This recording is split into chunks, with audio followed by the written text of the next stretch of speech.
welcome back for another episode of Just the Tip, or Tips from the Trail. I'm Kristen Wade. I'm Al Wade. And we're with Mudslingers Endurance Coaching.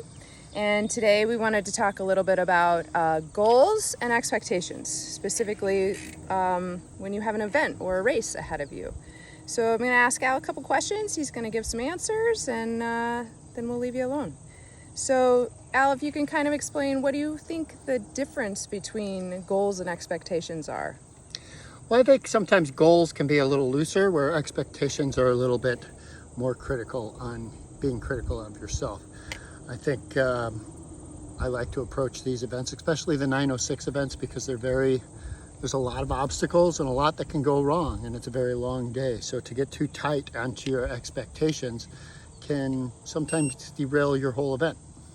So Al, how about you give us an example of maybe an instance in your life, in your racing career, where you might have had some expectations of yourself and some obstacles came up, you had goals, and how did you, I guess, adapt? How did you reevaluate? Okay, well, the one that pops right up into my mind is I was doing a half Ironman, and I would struggle sometimes with open water panic. And I had been putting a lot of pressure on myself to, for a certain podium place or a certain, time. And I remember the gun going off on the swim, and get a few 100 meters into a cold water swim, and I had an open water panic attack. So I roll, and I'm wearing a wetsuit, so I just roll on my back, and I'm just, kind of floating on my back. And I remember telling myself that this race is over. I might as well go home. I've already blown it, and I'm never going to be able to meet the goals that I had set for myself.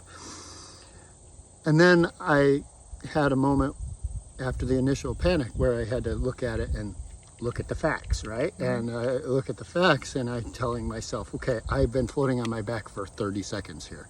Like, my race isn't over. 30 seconds in a 6-hour day is not going to ruin my event. So once I was able to bring it back down to reality, then I was able to move on and move forward.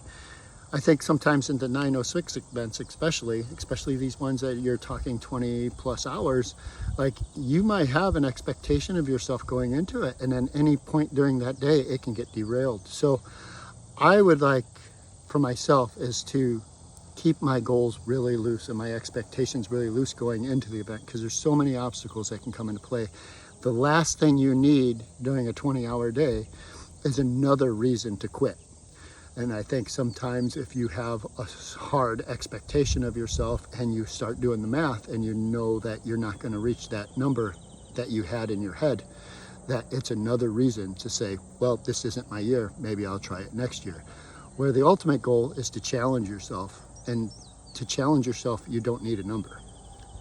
Excellent words of wisdom by Al Wade. I think we'll just leave you with these parting words, is just, overall, enjoy the ride, because that's why we're out there. So that's it.